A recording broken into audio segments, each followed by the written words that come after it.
The Tavernier curse. Every member of your family is destined to hunt endlessly for treasure until they meet their end. Pass through blood relation, usually to the relative closest to them.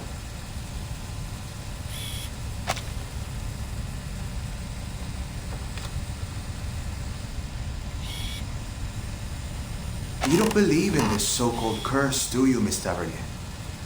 Or should I call you Rue?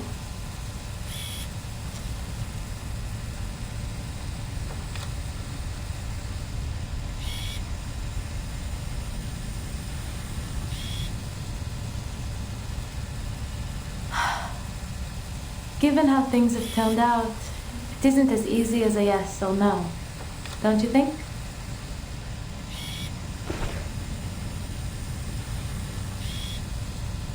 But say it is true. Then what of it? We're all going to die, no? One day I'll die searching for treasure. But before then, I'll live as I see fit. I don't plan on wasting away my days in fear.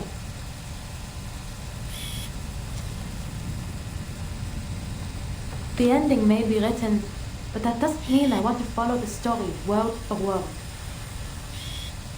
That's what I told Sissy as we were driving to her place. And now, looking back, maybe that's when it all began.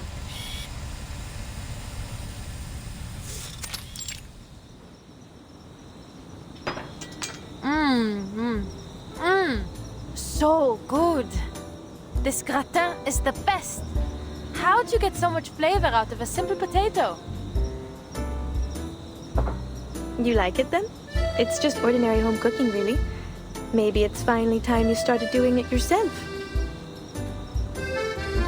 Well, Papa didn't exactly teach me much in the out. He'd just pop open a tin can and say, "Be grateful. When you're in the jungle, this is a luxury." But he never took me to the jungle. He never even let me leave Paris. I still haven't been anywhere.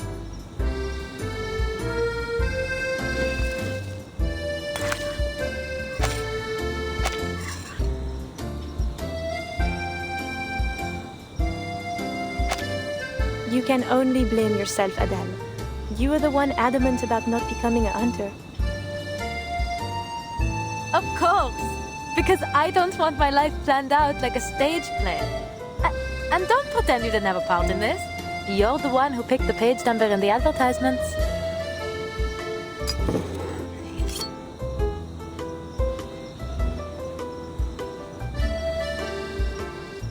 Sharp as ever. Since we're on the subject, how is work going? Any interesting fairs lately? There was one thing. Not sure if I would call it interesting, though. Peculiar, perhaps?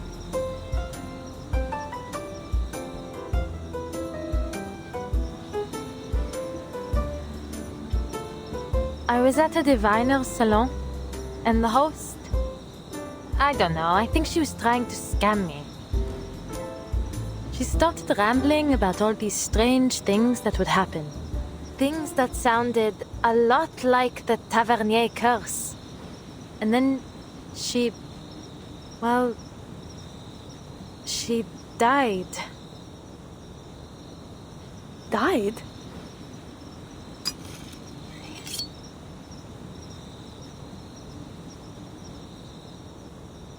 Then the police came, and I suppose the case is still under investigation. Anyway, you know what I think of those diviners. They're not exactly people you should take seriously. Then why were you there? Not by choice, that's for certain. One of my clients was interested, Madame Felicienne. She always gets these sudden whims and insists on having everything done just as she pleases. I wouldn't have crashed my car if she hadn't... Bah, forget it. How's university life?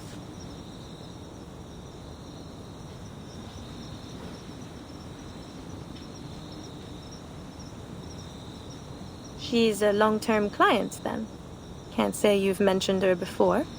Or maybe I've been spending too much time on campus, n'est-ce pas? What do you think? I swear, this little one might forget you completely if you spend any more time hidden away in your books.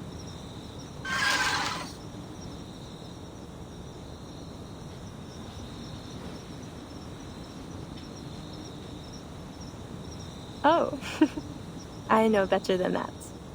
This sweet little thing was summoned by your family's incantation. As long as you remember, he remembers. Such a fascinating creature, the tutelary.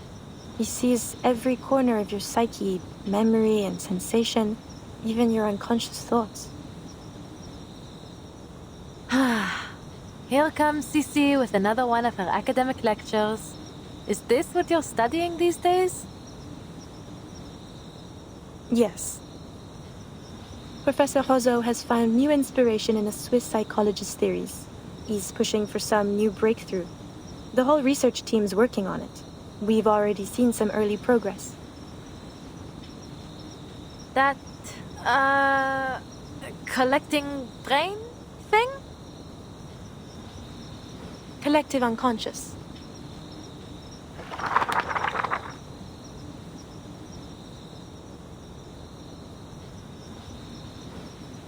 D'accord. I won't forget it again. Says the one who invents a new name for it every time. But it's even more complex than you think, Adele, and very important.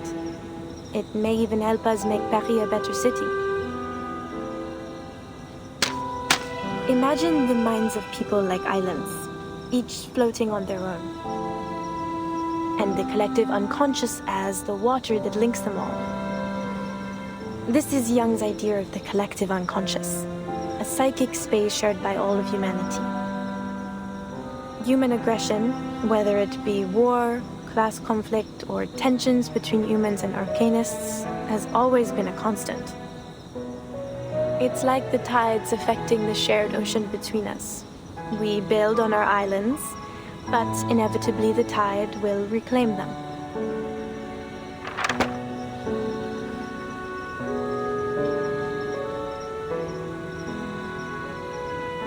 Maybe this guy's onto something. We're all fighting for our place in these troubled times. But I don't understand what's unconscious about it. Are you saying that deep down we're all war-hungry maniacs? Certainly not. But we are all under the influence of this collective mind. That's why the same conflicts happen again and again, in all times, in all places, and to all people. We can't force back the tide, but what if we found a new way to change the ocean itself? Fill it with a new nature, one of peace and equality.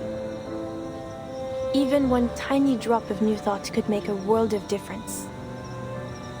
What we're trying to do is find some way to practically influence the collective unconscious, to create real and lasting change for everyone. I believe, truly I believe, it could do more to save us than any law or reform ever could.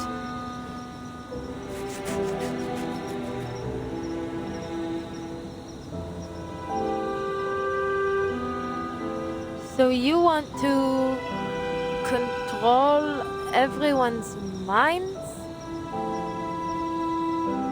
What? No. We still want people to think for themselves. We just want to change how they think. If we can plant a more hopeful vision into the collective unconscious, we could sow the seeds for a better future for all. Like how Victor Hugo wrote his dreams into his books, and they reached every reader in France. Only we're doing it in a more controlled, systematic way than simply telling stories. What about Vincent? He seems the furthest thing from control, loyalty to l'Empereur aside.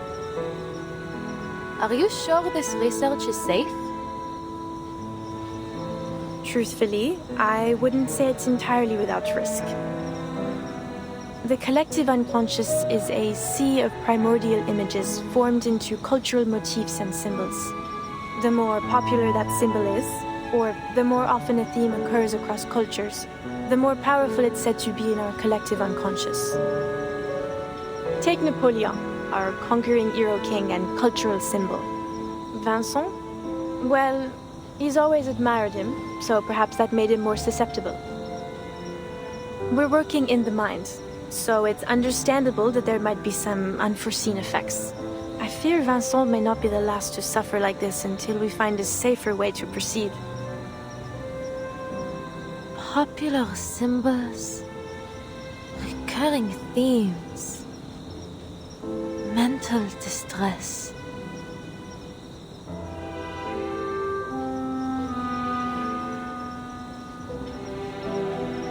They have awakened from their centuries-long slumber, bringing torment upon us.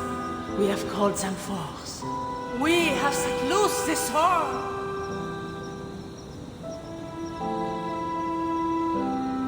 Like the beasts of Gévaudan?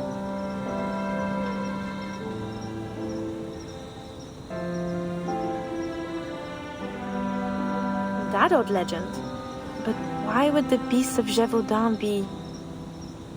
Wait, you might actually be onto something. As the rumors about the beasts have spread, it has gained a new identity in our collective unconsciousness, planting the seeds of terror inside just about everyone. Formidable!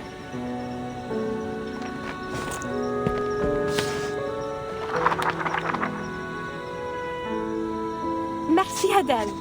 You truly are my very own academic muse. I must take another visit to the Danse Macabre Muro.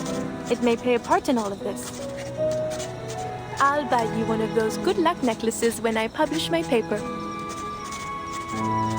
Then you'd better make sure it's chic. I'll want to wear it every day.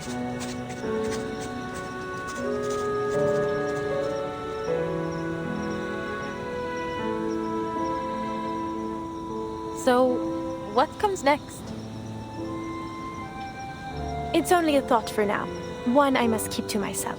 But you'll be the first to know when it's confirmed. I swear, you, and indeed the whole world, will be shocked. You know, and please don't laugh. Sometimes I feel like an adventurer too, hunting for hidden treasures with my pen and paper. I suppose what I do isn't all too different from your parents after all.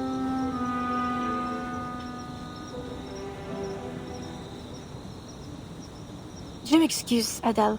That was inconsiderate of me. I got carried away. You can find better role models than my parents, Leah. I got another letter from them the other day. C'est toujours pareil. A mind sure to bring amazing profits and something about a mural. So you do read their letters. They sound exciting, don't you think? You know how much I love adventure stories.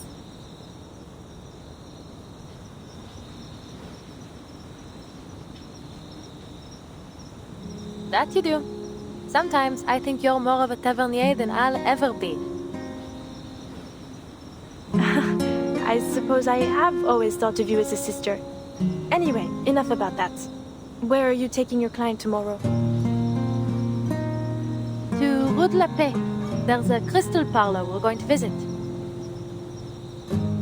Because of what that diviner told you? You must be the master of your own will, Adèle. Don't let your subconscious make all the decisions. Whatever you say, Madame Professeur. I mean it. So many things in life are stirred up from the depths of our minds.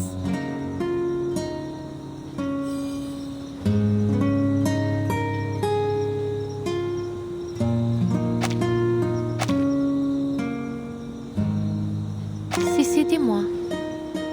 Tu crois vraiment au destin? Sissi? Celia?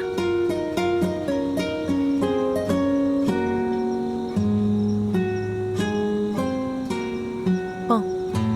Bonne nuit, chère amie. Que demain nous porte chance à toutes les deux.